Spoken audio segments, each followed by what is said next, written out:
तो gas love story Pradeep channel में आप लोगों का स्वागत है। आप लोगों से हाथ जोड़ के ये निवेदन है कि फिर से सच्ची घटना के साथ फिर आप लोगों के सामने फिर रूबरू होने जा रहे हैं। जो ये घटना बताने हम चाहते हैं ये सच्ची घटना आधारित है। ये घटना आप लोग के उत्तर प्रदेश नोएडा में एक जगह पड़ती है रायपुर की सच्ची घटना है। सीधे पॉइंट पे आते हैं। एक फैमिली में 4 व्यक्ति रहते हैं। उस फैमिली में एक परिवार में मालेराम के 2 बच्चे थे। पालेराम के 2 बच्चे थे और पहला नाम व्यक्ति उस बच्चे का नाम था आकाश और दूसरे का नाम था रविंद्र और उसकी पत्नी। उस गांव में बहुत अच्छी तरह से उन लोगों का काम धाम चलता था। वो जो पालेराम थे बहुत ही समाज सेवक थे, समाज के लिए हमेशा लड़ते रहते थे। ऐसे ही उनको बहुत लोग गांव के पसंद करते थे। ऐसे ही कुछ दिन तक सिलसिला चलता रहा। एक दिन होता क्या है कि पालेराम का बेटा जो आकाश होता है वो दिल्ली सेक्टर में जाकर काम करने लगता है और छोटा बच्चा रविंद्र पढ़ने लगता है। और जो पालेराम थे एक खनन माफिया से वार्तालाप हो जाती है, क्योंकि वहाँ पे एक यमुना तट पे एक जो बालू का टेंडर होता है, तो एक व्यक्ति बालू जबरदस्ती वहाँ से चोरी से खनवा रहा था कि जो कि उस गांव का ही व्यक्ति था। कुछ ही दूर पे उसका घर था। वो बालू माफिया के नाम से प्रसिद्ध था। थोड़ा बिगड़ा किस्म का वो व्यक्ति था। पालेराम उसको एक्शन लेते हैं कि आप बालू मत खुलो खनवाओ। फिर भी वो व्यक्ति मानता नहीं है। पालेराम को कहता है आप मेरे बीच में मत आइए। पालेराम नहीं मानते हैं और कुछ गांव वालों को लेकर वो जाके पुलिस स्टेशन कंप्लेन करवा देते हैं। कंप्लेन करवाने के बाद जब पुलिस उस राजपाल को बताती है कि आपके खिलाफ थाने में कंप्लेन आई है, क्योंकि वो जो माफिया था बालू उसके सब करीबी थे पुलिस स्टेशन में। पालेराम बोला कि बोल दो उससे ये कंप्लेन वापस ले लो। पुलिस वाले अगले दिन पालेराम को बोले कि आप कंप्लेन वापस ले लो, उनके खिलाफ कंप्लेन मत कराओ। वो नहीं माना। पालेराम कहा कि नहीं, राज्यपाल को हम कानून के सजा तो दिलवा के रहेंगे। इसके बाद फिर पुलिस वालों ने रामपाल से बोला कि आपके खिलाफ वो कंप्लेन हटाएगा नहीं, आपको जो करना है जल्द से जल्द कीजिए, नहीं तो हमें कार्रवाई करनी पड़ेगी। रामपाल कुछ लोगों को लिया और रामपाल के पास पहुंचा। बोला कि आप सही ढंग से अच्छे तरीक़ों से मेरे साथ पेश आओ, वरना इसके लिए हम कुछ भी कर सकते हैं। जो अपनी कंप्लेन की हो कंप्लेन वापस ले लो। वो बोला कि कुछ भी हो जाए मैं कंप्लेन वापस नहीं लूँगा। इसके बाद रामपाल वहाँ से चला गया। पुलिस को फिर जाके फोर्स करने लगा रामपाल कि अगर तुम नहीं लोगे तो मैं हाई कोर्ट जाऊँगा। जैसे ही हाई कोर्ट का नाम सुना तो जब फिर पुलिस वाले राजपाल को फ़ोन किया कि आप जल्द से जल्द कुछ कार्रवाई करिए, वरना ये बहुत आगे मैटर बढ़ जाएगा। इसके बाद नतीजा ये निकला कि जो रामपाल था मार्केट जा रहा था। इसके बाद राजपाल के कुछ गुंडे आके रामपाल को बहुत बेरहमी तरह से पीट देते हैं। इसके बाद रामपाल तभी भी नहीं मानता है, फिर भी कार्रवाई उसके पे करवाता है कि हमारे ऊपर ये मारने की धमकी दिया और बहुत बेरहमी तरह से हमें मारे, फिर कंप्लेन करता है।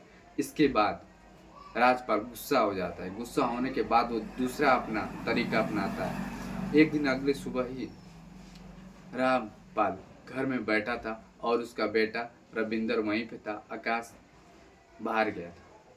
इसके बाद नतीजा ये निकलता है कि कुछ लोग आते हैं बाइक से उतर के, जैसे उनके घर में अंदर प्रवेश करते हैं और तुरंत रिवॉल्वर निकालते हैं।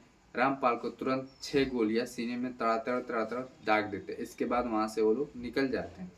उनका जो बेटा रहता है रविंदर, वो देखते ही देखते हैरान हो जाता है और उसका पिता वहीं पे ढेर हो जाते हैं। उसकी तुरंत वो लोग रामपाल को हॉस्पिटल ले जाते हैं। हॉस्पिटल ले जाने के बाद तभी भी रामपाल बचता नहीं है, दम तोड़ देता है। और इसके बाद उनके घर वाले, आकाश उनका बेटा, अब जो केस होता है पुलिस वालों से बहुत विनती की, जब भी पुलिस वाले बहुत बेरहमी से उसको इंसाफ नहीं दिलवाए, क्योंकि वो राजपाल के करीबी थे। और ये बात आकाश को समझ नहीं आ रही थी कि हम करें तो क्या करें। कुछ दिन ऐसा ही बीता, केस हाई कोर्ट चला गया, हाई कोर्ट से लड़ना रहा था। इसके बाद आकाश को ये समझ में नहीं आ रहा था कि हम करें तो क्या करें। आकाश बाहर कमाता था और रविंदर घर पे केस देखा करता था। कुछ दिन ऐसा ही बीता सिलसिला, अचानक रविंदर भी घर से गायब हो जाता है। इसके बाद ये लोग परेशान हो जाते हैं। कुछ दिन बाद ही पता चलता है कि रविंदर दिल्ली में एक जगह है जो कि वहाँ पे उसको किसी ने बेरहमी तरह से जान से मार दिया। और इसकी बॉडी जब मिलती है, आकाश हैरान हो जाता है, उसकी माँ हैरान हो जाती है कि एक घर में 6 मर्डर 6 महीने बाद। वो लोग फिर राजपाल के खिलाफ कंप्लेन करते हैं, बट ऐसा कोई सबूत नहीं मिलता है कि राजपाल ने ही वो मर्डर करवाया था उसके भाई का। इसके बाद फिर कदम उठाता है आकाश, तो वो जो बालू माफिया होता है, राजपाल कहता है कि आप मेरे रास्ते से हट जाओ, वरना तुम्हें बहुत बड़ी चुनौती देने पड़ेगी। देखो, तुम्हारा पिता भी चला गया, तुम्हारा भाई भी चला गया, अब तुम बच्चे हो, अपना केस तुम रिटर्न ले लो। आकाश कहता है कुछ भी हो जाए, मैं अपने रास्ते से नहीं हटूंगा और मैं ऐसे ही लड़ता रहूंगा। अब वो हैरान हो जाता है। करीबन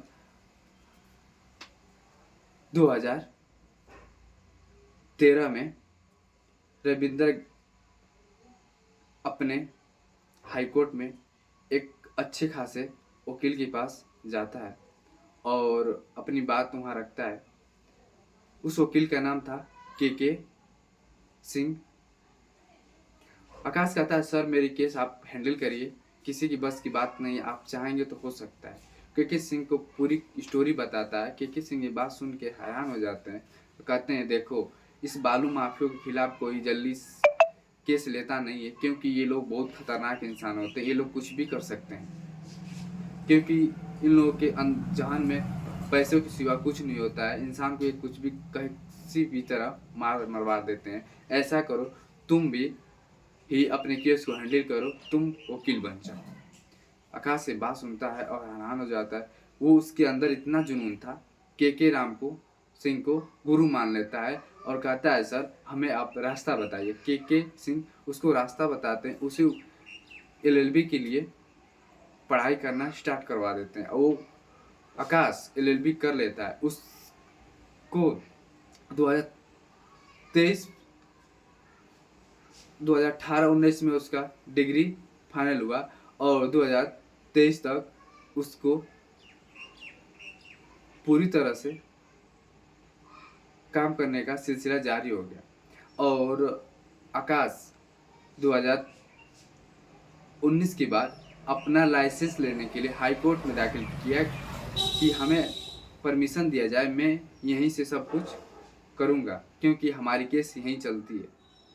आकाश जब लाइसेंस उसको प्राप्त हुआ हाई कोर्ट में लड़ने के लिए, अपनी बात सारी रखा। आकाश 2023 जाते जाते यानी 2 दिसंबर 2023 को पूरी अच्छी तरह से तैयारी करके जो काम किया, CBI मार्फत उसको अपने खिलाफ केस जीतने का सौभाग्य प्राप्त हुआ।